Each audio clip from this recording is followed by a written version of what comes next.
Welcome back, guys, to the latest episode, episode 4 of Legacy of Lies. I'm your host, Gabe, and I'm here again with my co-host, Pat. Hello, hello. So today, we're back again. We want to touch on some ocean mysteries today. We're not going to be able to hit all of them because there's about 1,000,000 of them, but we wanted to touch on a few of the bigger ones and kind of dive into, I guess, some of the more famous ones and then maybe some ones that you guys haven't heard. So what were you looking forward to talking to today, Pat? Yeah, I mean, again, as we're kind of preparing to do our shows, and recently we got our first listener to give us a suggestion for our next episode. So we'll talk about that a little bit later prior to the end. But ocean mysteries, there's just so many. There's UFOs. I mean, the thing that's crazy about it is you could go back to like biblical times. Yeah. I mean, thousands of years, right? And things have been going missing, anomalies, sounds, bloops, blips. And it's so, I mean, like even, sea monsters. There's just so much. Bro, all the way from like the basilisk to UFOs to USOs to ghost ships to fucking, buried treasure. Like the ocean is just full of mystery. It's like you could never do them all. I know. I'll look it up here during this episode. But I think it's that they say we've only traversed about 30% of the oceans. Yeah, it's something like that. Well, mainly I think because you can't get to the bottom, right? It's not, doesn't make financial sense to get to the bottom, and the vast majority of it, and it's like 70% of the Earth's surface is ocean, which is fucking insane to think about. I know. It's crazy. Well, and there's so many areas of the ocean and even the Great Lakes, like the deep freshwater bodies of water, that weird stuff just tends to happen. It makes me wonder, before we get into, I know you have a couple of stories to share and so do I, but it definitely makes me wonder because like the Finger Lakes, that's a big thing for missing peoples and weird stuff. And, some of the Great Lakes and all these bodies of water, it, definitely makes you wonder if it's, for some of these larger things like the ocean, is it because there's alien bases underwater? Or does it just have to do with like, geomagnetic, that part of the world, and it just so happens that these places and these bodies of water, because there's places on land like Appalachia, right, that have goofy stuff. So I don't know. It makes you wonder, but I tend to think it's a good place to hide. Yeah. Oh, definitely. And then, in the same capacity, even not in deep water, but in places like the Mississippi, where like, especially, around where we live in Wisconsin, every single year, there's at least one college student that mysteriously drowns in about 2 feet of water right on the banks of the Mississippi River. Every single year, without fail. It happened to a kid that I went to high school with. Actually, drowned. He was going to La Crosse, right. University of La Crosse, Wisconsin. And he was a really good guy, really smart guy. Liked to go to the bars like most college kids in Wisconsin do.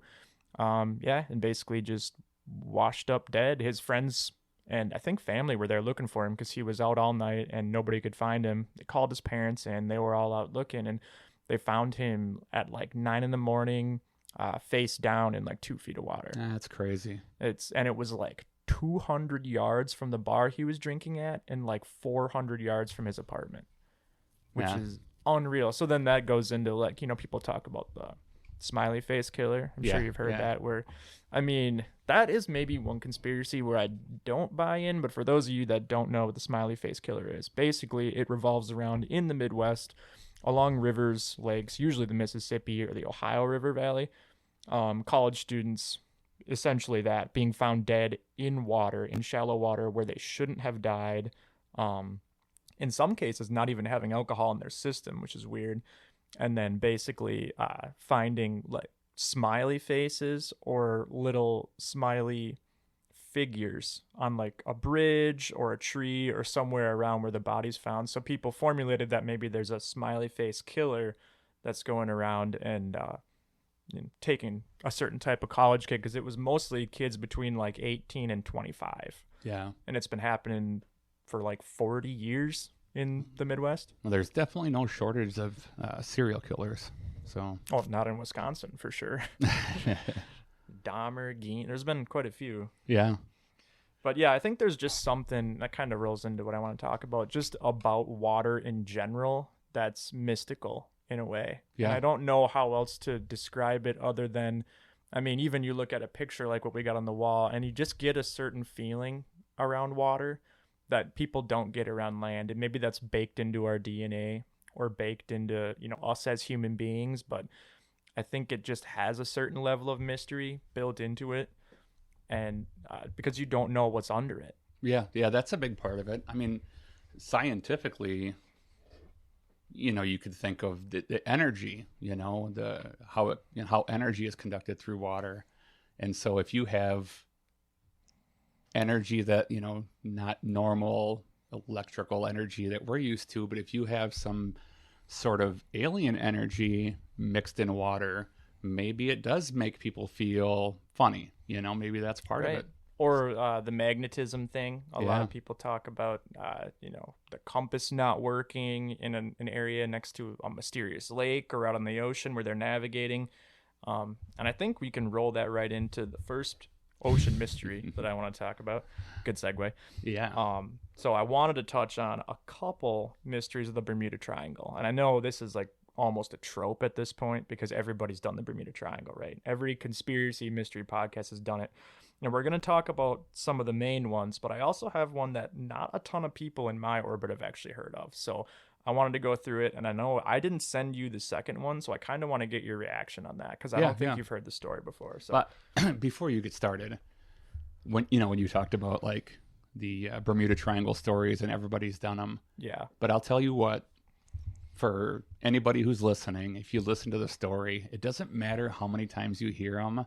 When you listen to the facts and details, at least for me, every time I'm like, that should not have happened. It's unbelievable. So yeah, go ahead. It's crazy. So I'm going to roll into, first of all, I guess I should probably just say for anybody alive living under a rock that doesn't know what the Bermuda Triangle is, the definition of the Bermuda Triangle, loosely, is a triangle between the points of Miami, Florida, Bermuda, and Puerto Rico, roughly 1 million to 1.5 million square miles in size. And essentially, for the last 200 years, sailors have, you know, died there mysteriously. Naval aviators have gone down there very mysteriously. And a standard thing that is said when these occurrences happen is they lose all navigation sense. They lose compasses, headings, altitudes, anything that can kind of give them their bearings of where they are is just gone. But they cannot use it. Or it's so badly malfunctioning that it's worse than useless. It's leading them in the wrong direction, right? Where even if they still trust it a little bit and they follow it, it's taking them in the wrong path. So that's one of the main common threads between these. And then the other one that a lot of people talk about is, I don't know if you've heard of the electric mist. Have you heard of this? Yeah, I believe so. Like the fog or... Yeah. So it depends on the story. Usually they revolve around time travel in a certain way, or basically it's described a lot of times as a storm that just doesn't look right.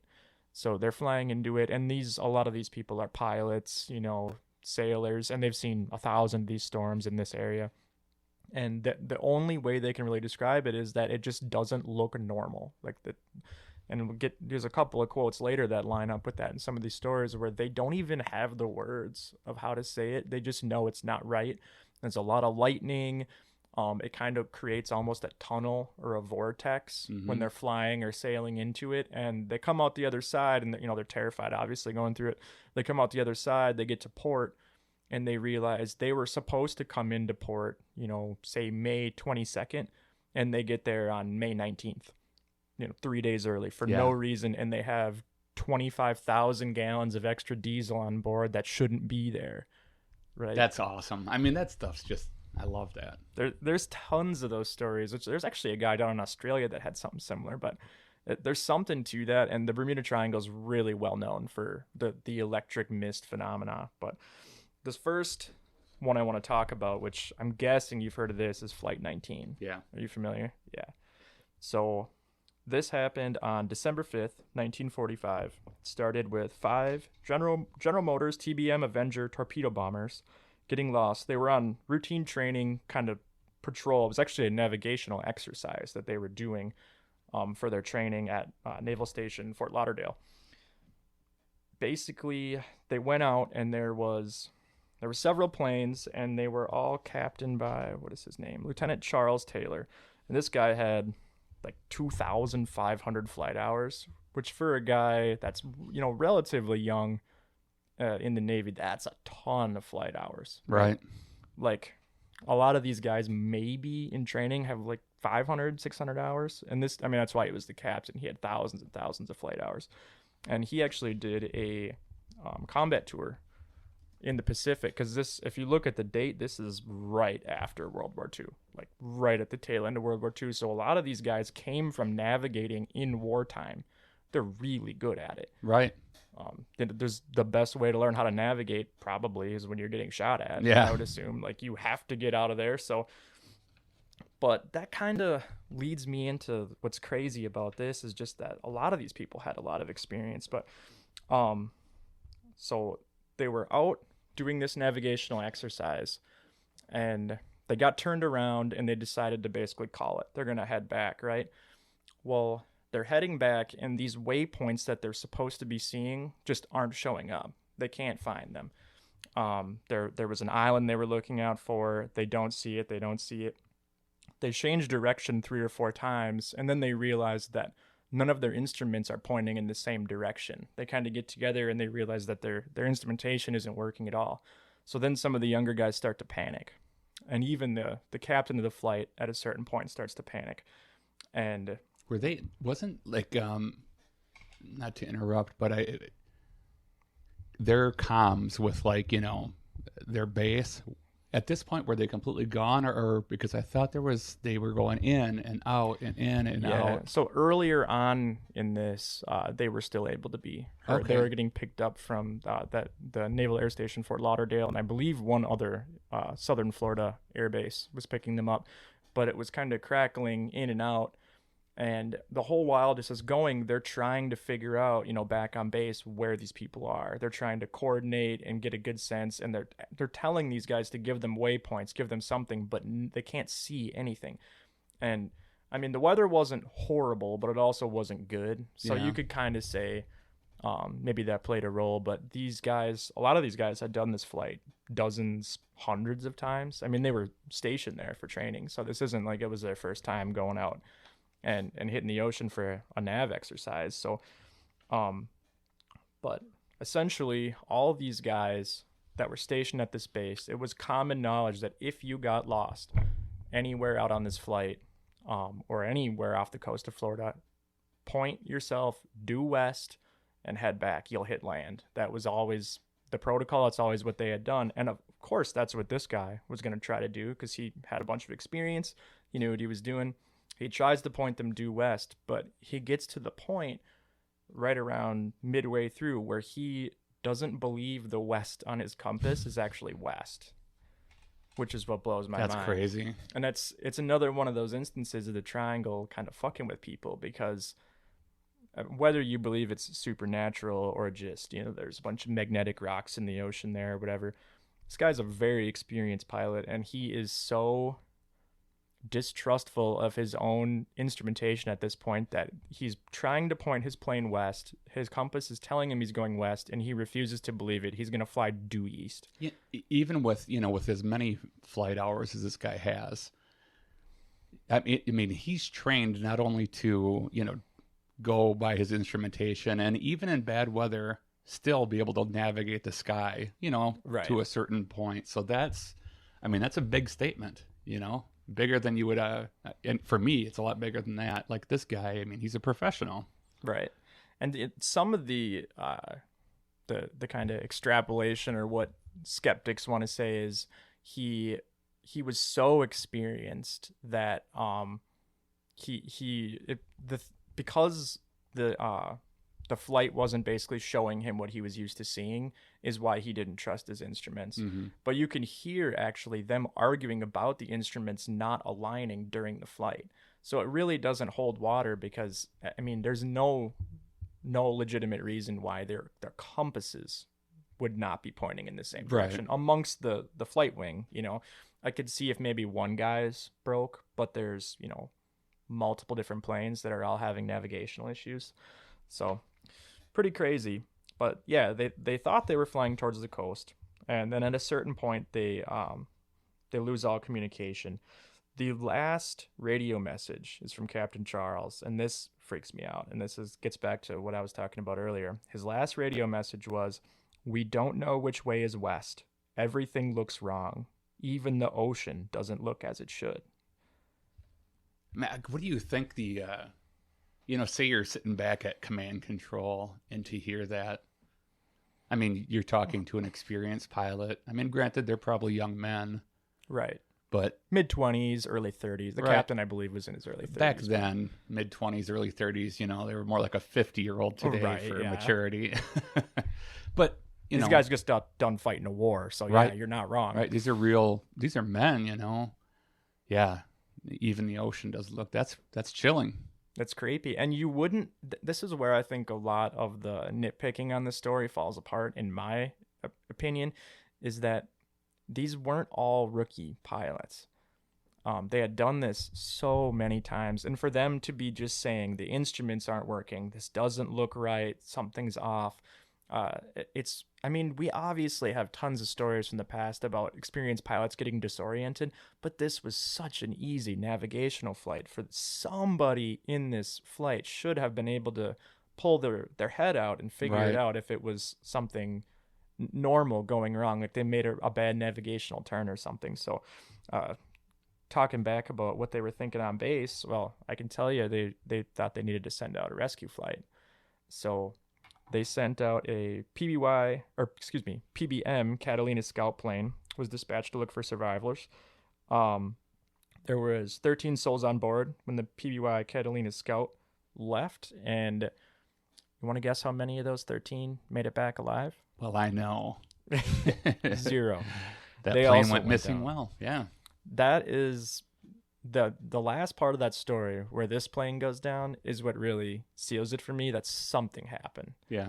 And like I said, the weather wasn't great, but it was not weather that you'd expect to lose 6-7 planes in. Well, if it was, there's a good chance they wouldn't have sent a rescue mission into like some shitty storm that's gonna, Yeah, I mean, even the Coast Guard, if you look at what they'll send out in a place like Alaska now, there is weather that they'll be like, sorry, you're screwed. Like, we can't help you. And it's obviously really bad, but, the Navy, the Air Force, they're going to do what they can to help you. Naval aviators are obviously super brave individuals. They just, like I said, just got done fighting a war. But if it would have been so bad where they were 50-50 coin flip on whether they were going to lose it, of course they wouldn't have sent the Catalina. Yeah. But this is, just so everybody's clear, a Catalina is a flying boat. So, I mean, worst case scenario with a Catalina, you land it on the water and it floats. Yeah. And they never found anything with this plane. And that's the part that really gets me. Like, this is a flying boat that's able to land and take off on water, not even that far off the coast, that's actively being tracked in a known search area that they have been designated that they're flying, where other planes can be sent out, and they never find anything. And they do a full, another exhaustive search for the second plane and are never able to find anything. Not a single piece of debris, plane, body, nothing is ever found from any of the Avengers in the flight wing or from the Catalina. What do you think happened? I mean, what do you think is the most likely? Well, here, let me back up. What do you think is the most likely, and what do you hope is the answer?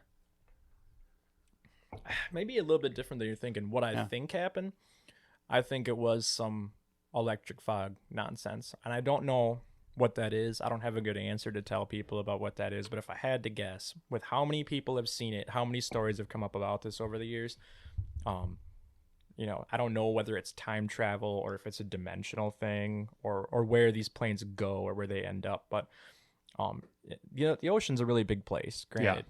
Don't get me wrong, but tens of thousands of people have looked in a known search area for these planes for 70 some years. Never found anything, right? Especially the Catalina. That's a big plane. Somebody should have found the Catalina at some point in the last, 3/4 of a century. So I think they flew into that. I think that's why multiple of the pilots and the captain himself were saying, it doesn't look right. Something's weird here. And they know, they're cognizant of the fact that they're on recorded military radio. So they're probably not going to say we're flying into electric time fog. Right, right. They don't want to. This is 1945. So these guys don't want to lose their jobs or get psych pulled or anything like that. Anybody that works in an industry like that, you say something like that can easily get a psych eval and lose your job. So I'm guessing he was saying it in the only way he knew that he could, that would make it sound odd enough where people would understand what he meant, while also precluding him getting fired if he did survive. Well, that, and, regardless of his experience level, if it's something he'd never experienced before, obviously it's going to get his adrenaline up, confusion. That's the other thing is, was there some external factor that, messed with their brains? Right. So maybe they're a little bit of a hallucination going on. That's a great point. And that's a common thread, I think, not even just with Bermuda Triangle mysteries, but with a lot of water mysteries. And even, you talk about like USO bases, UFO bases underwater. There's been stories of sub-captains. This is not a verified story, by the way. This is on like 4chan, but I'll tell it anyway. Yeah, super reliable information. But supposedly a submarine captain posted on a 4chan forum that he was in charge of a submarine that was sailing into the Bermuda Triangle.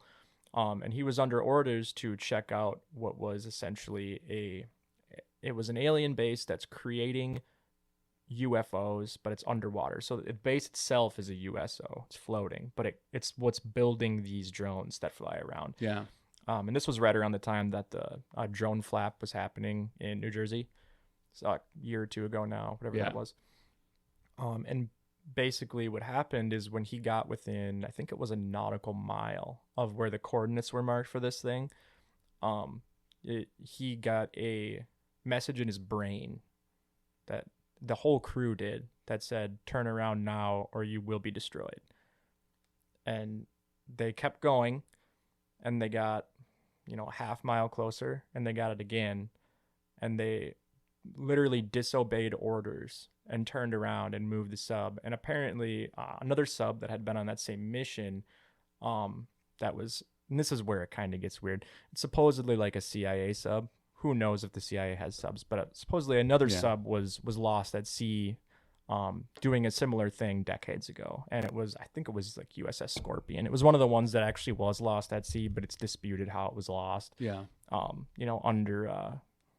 Because there has been a lot of submarine stuff where the CIA will not commandeer a boat, but it'll be for the auspices of a CIA mission, right? So it kind of all builds on that lore of like what could be out there, and it is weird. It's just weird how these big, deep bodies of water, because there's no certainty of what is at the bottom of them, it really leaves your mind up to wonder. Yeah. I mean, this is a little bit switching gears, which is fine, but I wish I could remember what it's called, the lake within an ocean. Oh, sure. Have you seen that where like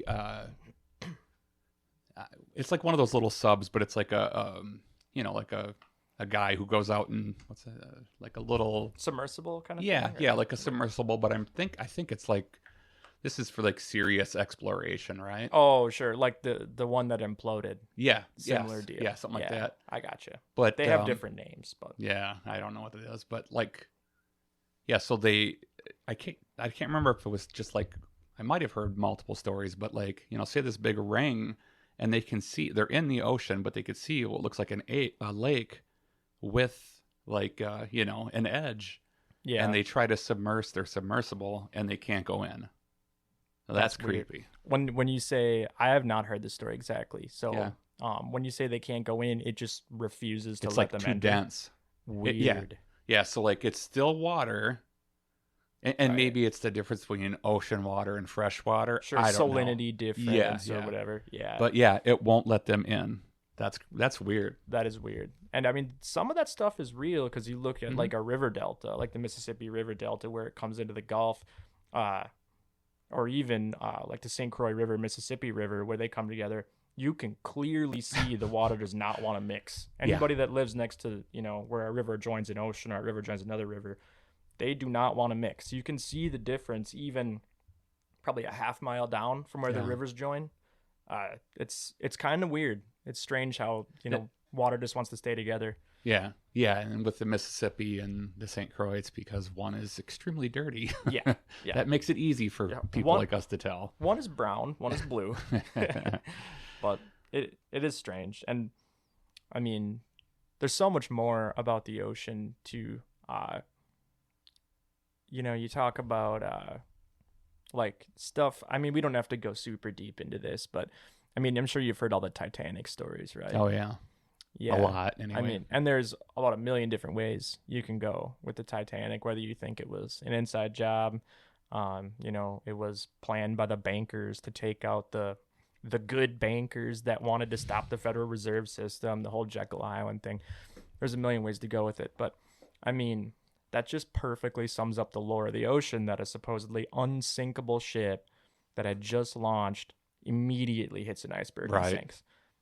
And I mean, obviously they found that wreck, but it took them a while. Right. But that plays in, that always makes me wonder, just because I'm such a skeptic on pretty much everything. If it were an inside job, that's perfect. That's a great way to play it up into that lore, Well, because nobody takes it seriously. Well, and who's going to verify this stuff? Right. People like us. I mean, how do you verify most of that stuff? Yeah. That's how I feel about most conspiracy theories, to be honest with you. Nobody really can ever know if there's any truth to it, because the 20 people that know aren't going to say, and the rest of us are just crazy people like me and you talking about it in a fucking attic somewhere, trying to tell the world, and nobody listens. But I mean, it's all just conjecture. And I think the common thread that holds a lot of us together, and like whatever the mystery community or the conspiracy community, is that we just don't believe the common thread, the bullshit. Yeah. I mean, and it's probably different levels for a lot of us, and I just feel like maybe it's just you get a little saltier as you get older, but I mean, I look back on all of history, and I'm like, the longer and the farther back I look, the less shit I believe. And it's like, if it's like the mainstream narrative, I'm pretty much not interested for the most part. Yeah. I'm bored with it. I think it's bullshit. And I think that the alternate realities, right, the ones we're actually living in, they're more believable too. What do the rich people believe? They clearly believe the alternate. They want regular people to believe the status quo. But you see, these emails, whether it's in the Epstein files or in any number of other leaks from, higher placed individuals, leaders, they're talking about crazy shit. They're talking about shit crazier than what we're talking about right now. Yeah, I think they truly believe that they're serving a God, not our God. Right. I mean, I think it's like that. This shouldn't be crazy. It shouldn't be crazy to talk about God and the belief of a God, right? But for a while, the world has definitely made people feel that way. And I think the pendulum's swinging, thankfully, back into, it's okay to have a God and believe in one. But it's no more crazy than not believing in a God. Right. Neither side knows. But these people, I think they believe in their God. And man, I fully believe that these people, one way or another, it's all about control. And I don't know how you could sum it up probably any differently, but it's mostly control. Yeah. They want to control the narrative. And I don't even know who they is. Yeah, I don't even know if a lot of them know who they is. Yeah, to be honest with you. That's the other part of it.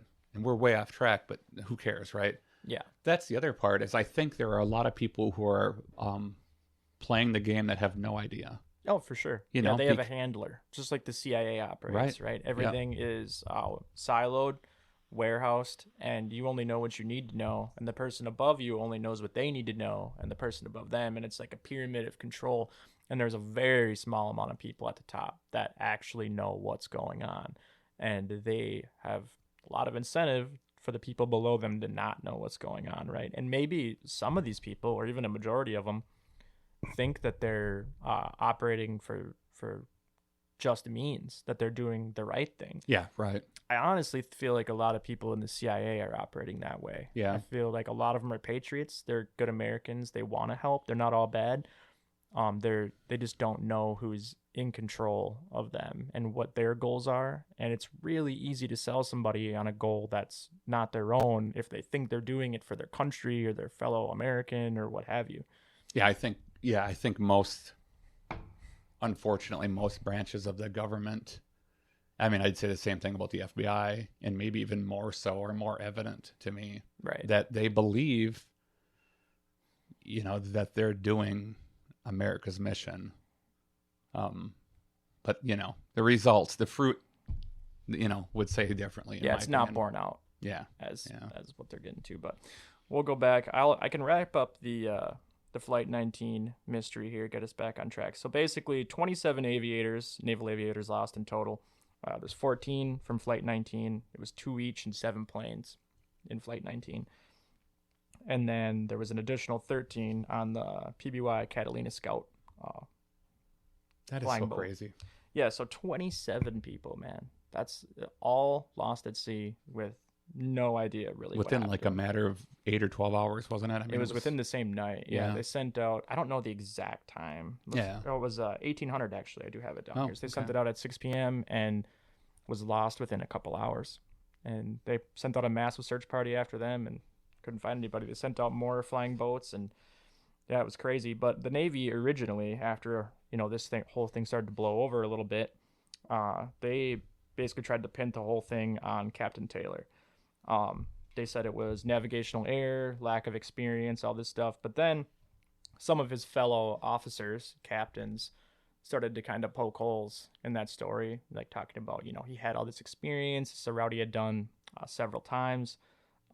And eventually they changed it. I believe it was like a year later. They came back and changed it and said cause unknown. We don't know what it is. And, you could argue that was for political reasons. But the last thing I want to talk about on this case is that one of his fellow aviators had said that he did not want to go on that mission that day. Have you heard this story? Yeah. He had like a pit.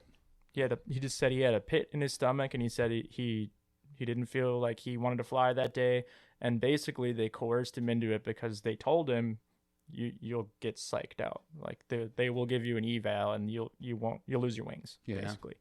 So, I mean, whether that's true or not, I tend to believe it is, because why would his buddy make that up? Yeah. But yeah, that's something, man. That's a whole other topic too. Like that, that feeling, and where that comes from. Is it, I mean, it could be so many things. It could be, I don't know, an angel. It could be God. It could be we have psychic ability. Yeah, I think all of those are real. Right, right. Yeah, it's interesting. Well, they say, I mean, in the last 5 years, a lot of different scientists have come out and said that they are quite sure the gut is like your second brain. Yeah. That it operates, there's tons of neurotransmitters in your gut, which people don't know that. That's a scientifically proven thing. You have neurotransmitter type cells in your stomach. I've heard the same thing about your heart, that this is your actual brain. It could be. Yeah, I don't know. When people say they're operating from the heart, like, oh, this, with love from the heart, right? They're describing an actual feeling. Right. Because I've said that before, like, oh, this gift was really from the heart or whatever. Maybe it's a state of mind. Maybe it's, something along that similar vein of you have a different way of processing thought that isn't in your logical, rational brain. Right. But it's real. Whatever it is, it's real. For sure. But all right, I'm going to share a story. Yeah. So I have a bunch here, but this is a classic Tic Tac story. So this one, this is from 2004, and this is, I'm sure you've heard it or a version of it, and it does have some pictures. and I'll share them with you if you want to put them up on this video or whatever. Yeah, I can. I'll tag the time, and then I can get them in there. Okay. All right. So this is the classic Tic Tac encounter. So this is the USS Nimitz Carrier Strike Group. So this is from November 14th, 04 in the Pacific Ocean off Southern California. It's one of the most famous and well-corroborated UAP cases in modern history. About 100 miles southwest of San Diego, the USS Princeton's advanced Spy 1 radar, which is capable of tracking a golf ball at 100 miles away. Wow. That's bonkers. Yeah. What year was this? Excuse me. 2004. Wow. So that was already over 20 years ago. Right. That's nuts. So they had been detecting an anomalous aerial vehicle for several days. The objects repeatedly dropped from over 80,000 feet to sea level in under 1 second. That's unbelievable. Yeah. So obviously far beyond any type of aircraft capabilities that we understand. At around 2 p.m., two FA-18F Super Hornet pilots, Commander David Fravor, who was also a Top Gun graduate with 16 years of experience. He was leading the elite Black Aces Squadron, and Lieutenant Commander Alec Dietrich. They were diverted from training to investigate. They arrived to find churning disturbances in the ocean, white waves breaking over what looked like a large submerged object. Hovering about 50 feet above it was a smooth, white, oblong craft about 40 feet long, shaped exactly like a Tic Tac candy. No wings, rotors, exhaust, or propulsion visible. Fravor described it. It's white, has no wings, it has no rotors. Holy shit, what is that? That's how you know the dude's not lying. Right. Yeah, swearing, and this guy, yeah. As he spiraled down for a closer look, the object mirrored his movements, then accelerated rapidly upwards. It crossed in front of his jet and vanished. It reappeared on radar about 60 miles away in under a minute. A second wave of jets launched, one piloted by Lieutenant Commander Chad Underwood. He captured the now famous FLIR infrared video, which shows the object darting erratically over the ocean. Is that the Go Fast video, I believe? I don't know. Because I think they were both from the same incident, if I remember correctly. Here, you can just take a look at the still. I think you're right. That's the Go Fast. Yeah. Let's see here. The incident was part of a broader training range incursion. Oh, wait. Sorry, I missed some. So interesting details about this. The radar operator, Kevin Day, he compared the swarm to watching snow fall from the sky. The object showed no heat signature typical of jets or rockets and performed maneuvers with impossible G-forces and no sonic booms. The incident was part of a broader training range incursion. The Pentagon declassified the FLIR video in 2020, which is why we can all see it now. Right. And it was officially labeled unidentified. That is, that's kind of the end of that story. And I remember when this first got released. If it got released now, 2026, you wouldn't know if it was true or not with AI. Yeah, it came out. This story came out at a very unique time where Yes. AI existed, but it was clearly not good enough yet. Yeah, to yeah. fake this. Yeah, if you think of AI now, where you got to count fingers of people to see if it's fake or not, and even that, they're kind of, I think, beyond that now. But yeah, yes, AI in 2020 was around, but at least for the general population, Right. they couldn't have reproduced this, I don't think. So. Well, and if you're going to reproduce something like that, are you going to make it intentionally gun camera shitty?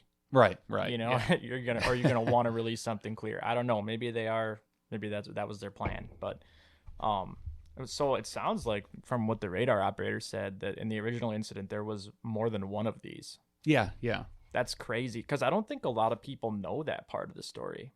I've heard that, but it's so much with Fravor's testimony focuses on that one or maybe two, because they say, I think the story goes, the craft beat them to their rendezvous point. Yeah. And there was nobody else outside the mission that knew where the rendezvous point was. So they somehow, these alien craft or Tic Tacs or whatever, somehow extrapolated out where their rendezvous point would be, without no like telepathically, or they hacked the planes. Yeah. Or, nobody knows. But Yeah, that's super interesting too. Things like that. I love to imagine, like what it is or what could it be. what do you think it could be? Well, I think the two options you gave are the most likely: telepathically, or even if it's telepathically, they have access to the computer systems, Right. somehow. Well, it's like with the nukes. Have you read UFOs and Nukes? No, is that a book? Yeah, I have. I've heard a actually lot read of that book. stories about the nukes, but I don't know if I've read the book. It's I don't really believe I have. basically I forget the author's name. I'll have to look it up and give him credit. But he interviewed dozens, hundreds of former employees of nuclear sites, nuclear generating stations. It's mostly at missile silos. A lot of the guys were missile either operators or guards of missile launching sites, and they almost all have some crazy stories. Yeah. UFOs deactivating nukes. There's tons of them, and a lot of these people in their interviews say after being warmed up a little bit that they were getting messages, telepathic messages. And also, I mean, the only way that they could, because a lot of these times the nukes were deactivated or armed. It went both ways, where sometimes the nukes would look like they were armed and getting ready to launch, and they wouldn't actually launch, but you could say it was the entities trying to get your attention, or just showing us like, hey, we can screw you over, like don't we mess got with us. you. Right. But it's kind of in the same vein as that, is makes me think they have to be operating on some plane of reality that we don't understand. Well, have you seen, with this recent stuff in Iran and Israel, in the United States, those streaks across the sky? Yeah. Have you seen those? Fireballs is kind of a thing going around now. Yeah, I know I haven't looked too much into those, but there's a little bit of, speculation of, what that could be. Yeah. Have and, you seen... because my opinion is we're probably the closest we've ever been to seeing a, like potential another nuclear assault, whatever you want to call it. Yeah, since probably the Cuban Missile Crisis. Right. It's got to be in the same vein as that. Yeah. I mean, there's so many unstable actors at work in the world right now. Yeah, for sure. It's crazy. No, that story, and again, it's been talked about, but in the broader context of the Tic Tac video, what a lot of people miss is that there was tons of them, and there was multiple different carrier strike groups that had been training in the Pacific off the coast of California that had gone through the same thing, where they had tons of radar anomalies. They, at the time, remember this is 2004, 2005, were listing it as drone incursions, which was their drones good enough to do that in the ocean in 2004? I guess not, that the public knew about, probably. Like hundreds of them, and that's kind of what it was called out as in the report, was drones. But I mean, the only functional drones that the public knew about at the time were like Reaper drones, right? Like big drones. Yeah. There wasn't battery technology publicly. It wasn't good enough yet for a little 40-pound drone to fly out over the ocean and make it back. And even then, at that speed, 80,000 feet to sea level in under a second. Right. I mean, you can't blink, obviously. And that's maybe why, I don't know. I'm not sure if it's why or not, but if you think about like people wanting to see a UFO, I want to see a UFO, because I think it'd be cool to. Oh yeah, me too. But it's like if you blink, you could miss the whole fucking flight path. You know what I mean? Right. Or guys that say they've seen them and they're sitting there hovering, and they blink and it's gone. It shoots up at 1,000,000 miles an hour. So that's what I want, is I want to see one not moving. Because if it's moving, my eyes aren't good enough. Yeah. I need a little time to adjust. I know. I always tell people when they ask me if I want to see one, and I always respond with yes, under very specific circumstances. Yeah, right. Like, I don't want to see one and get kidnapped and diddled or something. Yeah. I want to have a normal, whatever the class 1 experience or whatever is, where you just see it, you don't know what it is, you're not too freaked out, and it flies away. Would you prefer to be alone or with someone? Definitely with someone, but both because of the evidence, and you could compare and make sure you guys saw the same thing. Yeah. And then also, I feel like you'd just be less afraid. Yeah. I've thought of this before about because a lot of times I get up at, ridiculous time in the morning and I'll go out on the back porch with the dogs or whatever. Right. And it's, 2 or 3 in the morning and I'm looking at the stars, and there's part of me that would want to experience it alone just because what a amazing thing to experience. Yeah, it's almost spiritual in a way. Right. Yeah, that's kind of what I'm getting at for that aspect of it. But then there's part of me that would be like, I don't want to be scared shitless. Yeah. And I want somebody who's going to believe me, that's going to be able to witness it too, Right. Yeah. I think it'd be cool either way. Yeah. As long as you don't get taken, then you're good. But, yeah. Yeah, I mean, or like, they fry your brain or something crazy and you come back and, Right. The weird common thread with the Tic Tac and with the drone incursions out in New Jersey and even, some drones in the Midwest, they're all by major bodies of water. Yeah. You have out on the East Coast, it was all around the Atlantic seaboard. On the West Coast, it's always, destroyers, aircraft carriers in the Pacific, on training maneuvers, whatever. And then a lot of times down in the Gulf, Galveston, when we went down there years ago, tons of stories about UFOs in Galveston, up by the oil derricks out there, tons down in South Florida. I mean, there is something to the water thing. I just can't figure out what it is yet. So do you, I don't know. Do you believe that there are alien bases in our ocean? Yeah. All right. So I tend to think so too. Now, because these are the things that I think about, so I'm just going to ask them to you. So if there are alien bases in our ocean, do you think they predate us, or have they come while humanity's been around? I would say predate us. Yeah. By a fair bit. What about you? That's what I think too. I mean, I think... Then again, part of the reason is if they came here after, humanity was, I guess, relevant or, whatever. Right. People would have noticed. Right. But then I think, I don't know, because there's so much evidence of aliens and like hieroglyphs and, old art. I don't know. But I would think with that technology, they could have come here before us. And they could have came here during us, and their technology, they could get away with it without us noticing. Yeah, they may have been here since the fucking dinosaurs. I mean... It's not like they could have said anything. Right. They could have been here for hundreds of thousands, millions of years. They may be the original inhabitants of this planet. They may have been here before us. Yeah, they probably built the pyramids. Most likely. They had anti-gravity figured out. So that's why you could get these pyramids all over the world before boats were a big thing. You know? It's like that one guy down in Florida built the whole castle out of seashells. He had anti-gravity figured out too. Yeah. You seen that? Yes, Dude, that's crazy. I wish I could remember his name. I should look it up. But man, that is cool. Yeah. Cool. Did you know there was a guy in Wisconsin that did something similar? No, I don't think I've heard that. It's not like something stupid like out of cheese or something. It wasn't like that. But it was a similar guy. I will send it to you after, and maybe we'll do an episode on it. But he did a similar thing where he built. It wasn't as outlandish as this guy down in Florida did, but it was like a crazy castle. He was a German guy, and he built it all himself. He was a recluse, and like nobody could ever figure out how he did it because he never ordered any materials. Like no trucks ever showed up there. It was just crazy. So I love that shit. I know, me too. But all right, you good on wrapping that one up on that? Yeah, or yeah. You want me to move on? Yeah.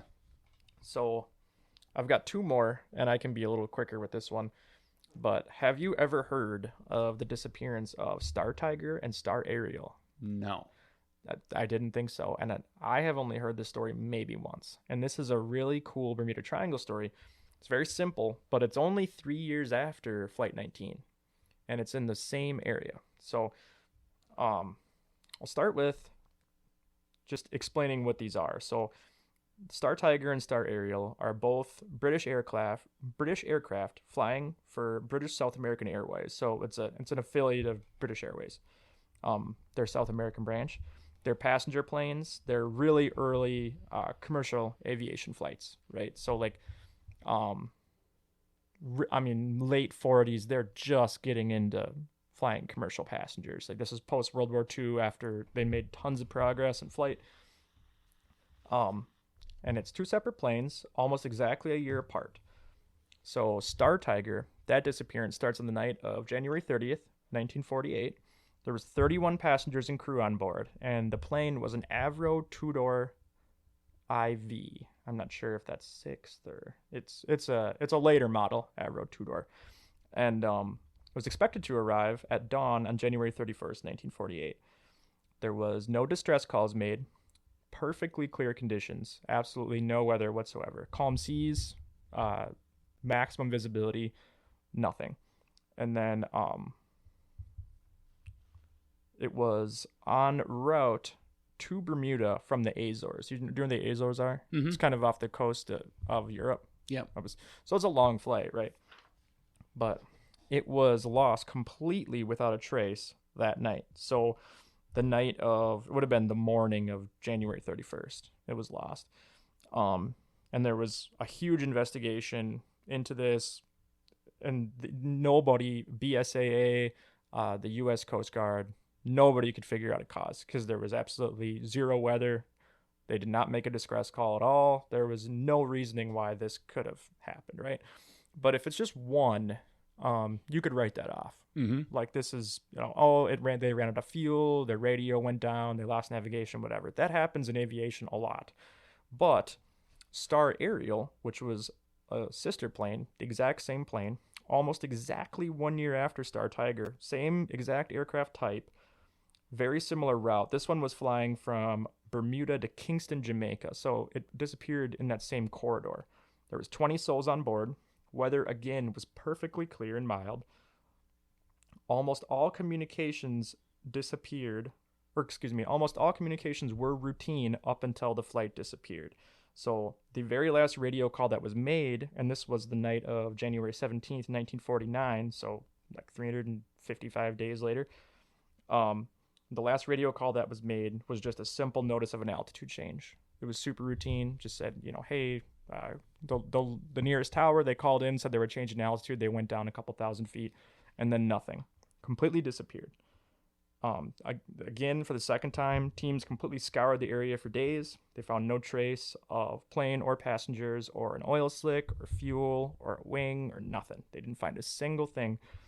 And like I said, again, with just one plane going missing, you could maybe write it off. But the fact that they both disappeared a year apart, same plane, same time of year, same airway, like... Yeah, that's just too much, And right in the heart of the Bermuda Triangle, too. I had not heard that before. I don't think this one gets told a lot because it's late 1940s commercial aviation. Well, that, and I mean, there's not a lot of... they get more hype when there's like, ooh, spooky this or spooky that, and the gauges and clusters. There's just not much information at all. That's, for me, the weirdest thing about it is all the communications are routine. There's no distress call made in either instance. There's no reports of mechanical issues with either plane before the flight. There's absolutely nothing. It's like exactly like if MH370, that happened recently. Like it's the same kind of thing. There's no reason why this plane should just completely disappear, and neither one's ever been found in 70 years. Are there theories on the internet sleuths have anything? So most of the theories are it was some kind of weather anomaly, and not necessarily because the weather was listed as clear, right? But you can still get downbursts. Mm-hmm. You can still get weird pressure changes. So that's the leading theory. And some of the other ones are the magnetic anomaly theory, because there is magnetic ocean nodules in the Bermuda Triangle on the seafloor that can mess with compasses, and that's one of the theories about why it happens so much. So, early commercial flight, these guys have maybe only done this flight a couple times. Newer plane, they maybe haven't flown as much. They get turned around and they crash. But again, for me, neither one of those really, makes any sense. No, that's good. I'm glad you read that. I've never heard that before. Yeah, and then the last one, this is the more conspiratorial note, is the wormholes or the electric fog, Yeah. which has been revisited since because obviously when this thing happened, that wasn't on anybody's radar, but it kind of fits that situation perfectly, right? Totally normal. All of a sudden, enter this weird fog, storm, whatever, and then you're just gone. So, no proof of that, no way to prove that, but in my opinion, that is a possibility. Yeah. Yeah, no, you brought up the MH370, and that's probably something we could do a whole episode on. Yeah, I think we probably will at some point. Yeah. Yeah. But it's just in terms of aircraft disappearing, it's always over the ocean, dude. Right. Whenever it's over land, they find them almost always, unless Which it's like makes Alaska. sense. I mean, logically, that makes sense, you know. Oh, but right. Yeah. But I mean, a lot of planes go down in the Alaskan bush and don't get found either. That's but true. In most other places, like they get found. So it's just weird. And then I have one more story. That's another Bermuda Triangle one. Have you ever heard about the Ellen Austin? I'm not sure. So this takes place in 1881. The Ellen Austin was a ship going from Liverpool. It was a cargo ship going from Liverpool to New York. And it was carrying a lot of passengers on their way to America. It was carrying cargo, but it was also, back in the late 1800s, they would carry cargo and they would also carry passengers. They would have people that would ride on the ship, that essentially were tagging along. So it was like a half and half, right? This is, again, late 1800s. They were carrying passengers and cargo on their way to America. The ship had been on the ocean at this point for about 2 weeks when the captain decided to take an unplanned shortcut through the Sargasso Sea, which is kind of a separate. It's in the Bermuda Triangle. It's kind of like its own little body of water. But he wanted to pop through there, take a shortcut. And even though this area was well known for potentially having storms and having rough seas, but he was trying to shave a little time off of their trip. So It was getting lonely, homesick. yeah, man, you need to figure it out sometimes. It's a sailor. Yeah. But so right after he takes this detour, they sail into a storm. Of course, they had good weather the whole way until then. Yeah. And as they had entered the storms and rough seas, they looked around and they saw a ship. And this is right after the storm had started to subside. They saw a ship that was out. It was basically sailing in circles. It was sailing erratically. It was kind of doing its own thing. And he actually initially thought, because this is not that far after the Barbary period with pirates, that it was a pirate trap. That he thought the guy was trying to feign distress, and then they would go to help him, and they would board and steal the ship. So he stayed away for like 2 days. But the whole time, he can still just see the ship. And it's doing the same thing. It's just going rover out on the ocean, just keeps going in circles. So eventually he's like, okay, we have to board this ship. So they go over there and they're expecting to find a dead crew, basically. Like the crew mutinied, people killed each other, some people abandoned, left in lifeboats, whatever. There's nobody on the ship. Everything is in perfect order. I think I have heard at least a version of this. There's a few of these ghost ship stories, but this one's crazy to me. So they board the ship. All the cargo is perfectly in place. There's no damage to the ship, no damage to the sails. Everything is in perfect order. So the captain says, under the laws of the sea at the time, and even now, if you take possession of a vessel like that and sail it back to port, you get money for it. It becomes essentially your claim. So he says, shit, let's take this boat. It's worth probably millions in equivalent money now. So he leaves like a skeleton crew on the boat, some of his best guys. He's like, hey, you're going to sail next to me. We're going to go to New York. We'll come into harbor. You guys will get a nice fat bonus when we get there because we're going to make a ton of money. Again, about a day later, they sail into rough seas again. And as the storm passes, again, he looks over and sees the ship sailing erratically again. And the guy can't believe it. And he obviously knows his guys are on board. So they sail over. The captain this time with the crew boards. Nobody's on the ship. Oh man, that's awesome. I mean, that's a creepy one. Dude, all the cargo's still there, everything. And at this point, this dude, who is allegedly not a superstitious man, is like, fuck this. Yeah. And he gets everybody back on his ship and he hightails it out of there. And that is the last time that ship was ever seen. What do you think? I don't know, man. It's so hard. Yeah. That's a good one. Yeah. I mean, that's like the shit that they make movies out of, It is.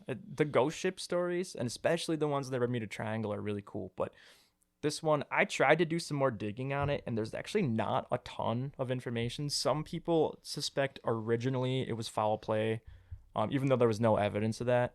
But then that doesn't explain the crew that got left The second time, because they were all friends. You know, they had worked together. Well, there'd be so many witnesses at that point too, right? You know? And it's not like they're all gonna just jump off the ship. So, and then the only other theory I could find that maybe could make sense was that both times it was rough seas, there was something with that boat where it made the people on board think it was going to capsize. Yeah. And they abandoned ship, and then the boat righted itself. Yeah.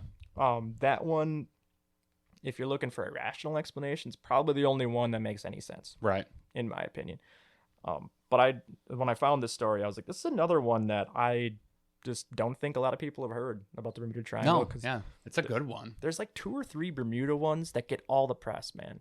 Well, right. And I mean, probably rightfully so. The first, when you think Bermuda Triangle, the first story that you said, Flight 19. Flight 19, it's just there's so much detail. There's so much mystery. And I mean, and they've made like an industry out of it, or they did for quite a while. I mean, like when I was younger, like when we went down to Florida, they still sell like treasure maps of that shit. Right. Like, they have the whole lore. It's all down there, right? So they've definitely made tourism money off of it, but just the way that all these stories happen down there, they all have that common thread of just, deep water, the ocean, and there's really no logical explanations that make much sense. Right.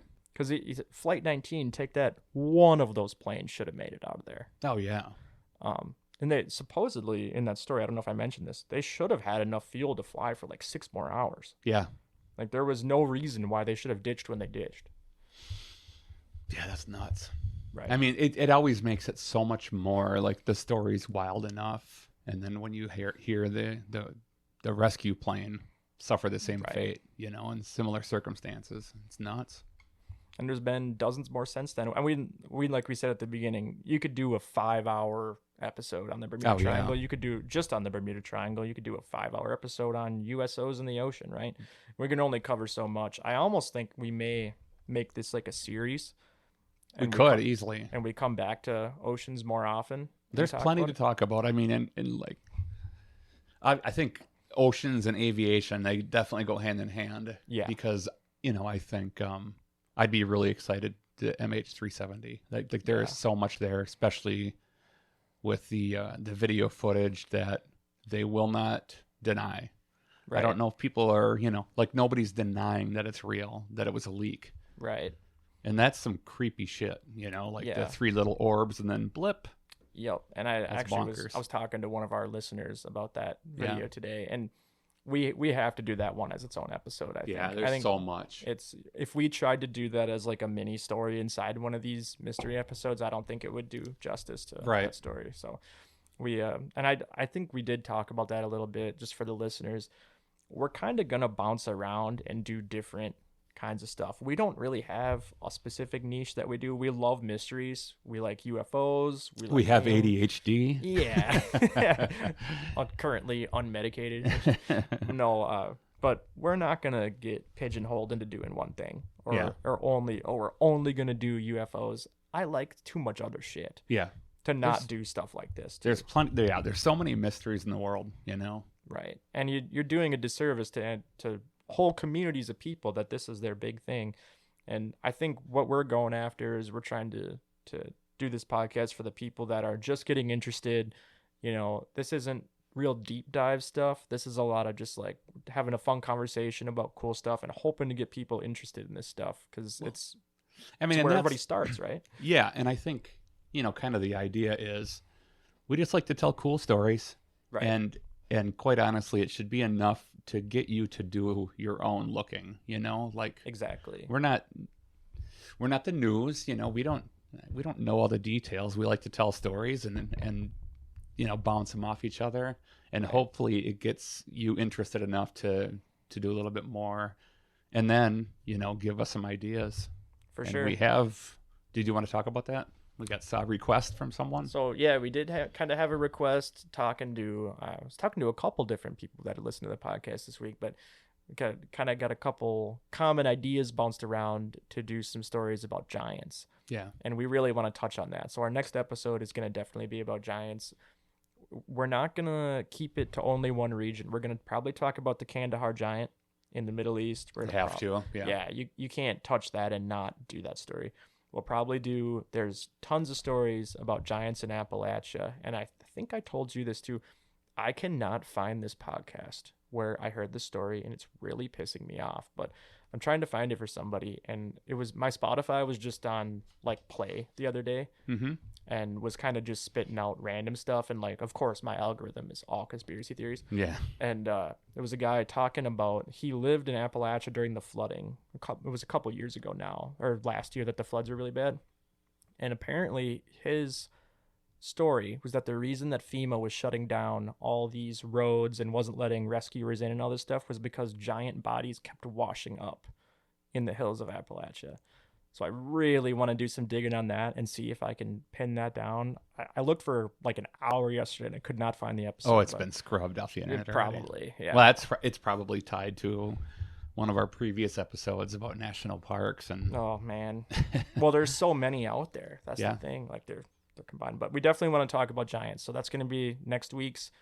And if you guys have any other, ideas, questions, comments, anything, we appreciate it. Really appreciate it too if you guys would subscribe. I'm not one to like beg for subscribers, but it is cool just to have that community to engage with. And we're just starting out, so we're looking for feedback. Really, yeah, absolutely. Honestly. Tell us what you guys like. We'll try to do more of what you guys like for sure. Yeah. But I think that wraps it up for today. We're about good on our time. We're right where we want to be, and I feel like we had an interesting one today. So thanks, Pat. Appreciate it. All right. Thanks, guys. A land of shadows is a